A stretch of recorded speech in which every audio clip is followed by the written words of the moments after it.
Jordi Onsu salting dituduh CLBK sama Frisly Herlin. Hubungan Jordi Onsu dan sang mantan pacar, Frisly Herlin belakangan jadi sorotan. Meski berstatus sebagai mantan pacar, Jordi Onsu dan Frisly Herlin kini tampak kembali dekat. Tak heran bila Jordi Onsu dan Frisly Herlin disebut-sebut menjalani cinta lama bersemi kembali, CLBK.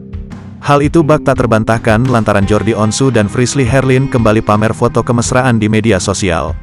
Kedekatan mantan pasangan pun membuat sejumlah netizen penasaran. Hal itu sebagaimana yang terlihat dalam kolom komentar unggahan Instagram It's Me, Frisly Herlin beberapa waktu lalu. Adik Ruben Onsu tampak senyum-senyum malu saat ditanya perihal kerinduannya pada sang mantan kekasih.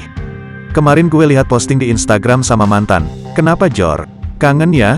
Tanya salah seorang pria, sebagaimana terlihat dalam unggahan Instagram Rumpi Gosip, pada Kamis, tanggal 24 Agustus tahun 2023.